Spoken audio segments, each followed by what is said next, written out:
Probably not the best time to promote this, but Seton just gave it to me. Hugh's Your Daddy. It's the T-shirt available at danpatrick.com. And a shout-out to the U.S. men's hockey team. Probably not selling well in Canada, but Hugh's Your Daddy. Jay Onrait, the host of Sports Center with Jay Onrait. Jay, TSN Canada, the voice of Canada. How you feeling today? Dan, I was feeling a lot better until you said Shea Gilgeous-Alexander wasn't famous, because we're already hurting up here, Dan. We're already hurting up here, my friend. And that's our baby boy. We're so proud of him.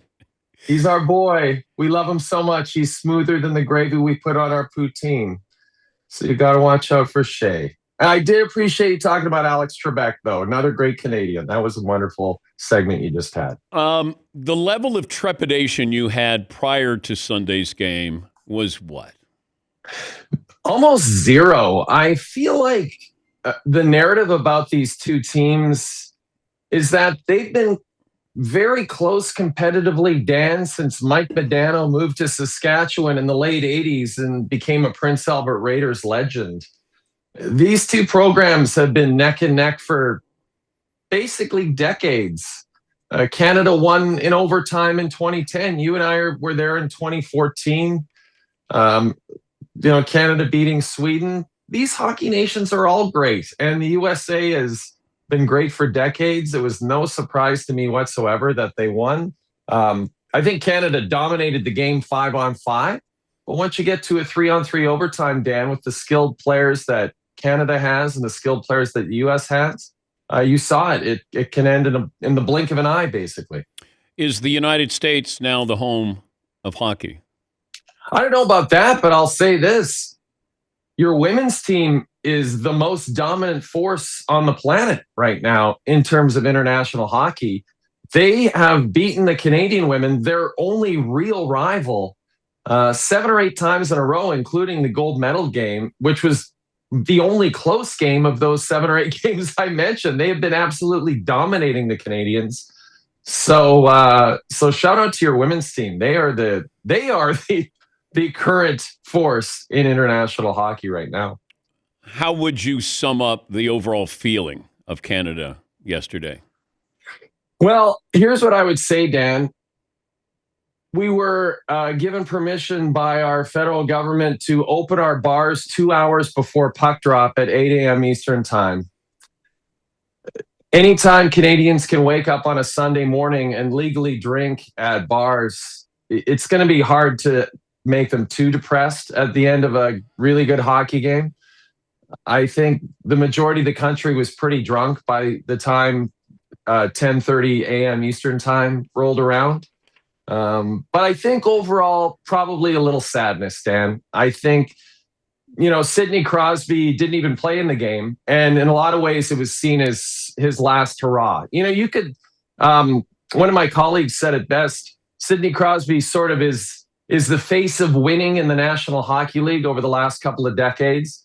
And now that's probably Matthew Tkachuk. He's won 2 Stanley Cups and a gold medal in the last 200 or so days. So, not 200 or so days. Dan, it's early in the morning. I'm getting my days mixed up. But 2 years, 2.5 years. That's right. There we go.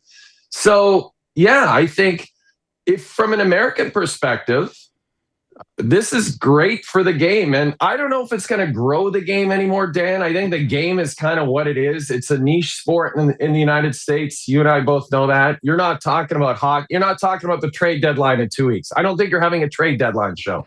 But it is great for the sport in the sense that they got over the hump. They were knocking on the door forever. And with this terrific team and this incredible goaltender. Dan, you've got the second coming of Vladislav Tretiak. There, the goalie you beat in the Miracle on Ice. Connor Hellebuyck is otherworldly. 3 Vezinas, a Hart Trophy. Goalies don't win most valuable players in the National Hockey League too often, and that's what Connor Hellebuyck did last year. And on Sunday morning, he won them that game. He was that good. Canada got goalied, as they say in hockey. Canada's goalied other countries. This time, Canada got goalied. Who came up with goalies standing on their heads? That term? Yeah. That phrase? Yeah. Yeah, I don't know, Dan. That's a good question. Foster Hewitt, Bob Cole, Jack Buck. I don't know. It's a great question. Maybe it's a great question. Garrison Keeler, somebody. Yeah. Gary Thorne. I don't know. We'll have to go to the tape. But I heard that, and it's usually novices like me will be, he's standing on his head. Like you want to impress the hockey person that you somehow know what you're talking about. It's like goalies in general are the catchers of hockey, right? Catchers, they're always a little quirky. Yeah. They eventually become either broadcasters or managers, right? They always seem to see the game differently than other baseball players. Goalies are exactly the same in hockey. They become our broadcasters and a lot of times our coaches. They're by far the quirkiest, strangest dudes on the team. And Connor Hellebuck is just the most amazing thing about a lot of your American players is they're stars on Canadian teams. Brady Tkachuk is the captain of the team that is in the capital of Canada. And Connor Hellebuck is the best player on the Winnipeg Jets. Canadians love these players, but Sunday was tough. It was a little sad one, Dan. But congratulations to you guys. I think it's an amazing team, and I think it was a great game and great for the Olympics. Great to have the players back at the Olympics. Well, maybe it's four more years when I have you on when Team USA beats Canada again, Jay. Dan, why again this Shea Gilgeous stuff? Can we at least say he's not famous? He's great. He's sports famous, but he's got to date a Kardashian. That's fair. Well, we'll see if we'll see what we can do. He seems very happy. Again, he's just so Canadian. He's so chill. But we acknowledge we'll see what we acknowledge, some of your other players, Jamal Murray, right? Oh, man, what a Steve Nash. We got a good team come to the LA Olympics, Dan. We could do it. We could do it. What if we upset you guys in basketball at the LA Olympics? Think about that. I will have you back on. Love it. I can't wait. I will have you back on. What impact did Vince Carter have on Canadian players like basketball? It was everything, Dan. It was as much as Steve Nash was obviously massively influential up here as a Canadian-born player who won 2 MVPs. Vince was more influential for Shea's generation. Absolutely. I mean, influential not just for Canadians, but for Americans too, and just the way he played. But he did something for Toronto, and he did something for the Raptors. He put them on the map. T-Mac was here too, but he was in and out.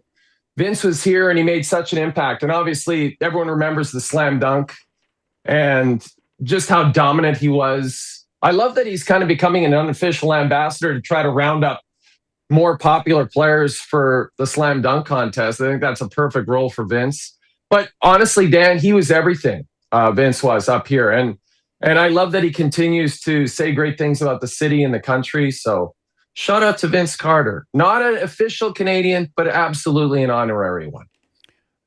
Jay, thanks for joining us. Thank you, Dan. Appreciate you.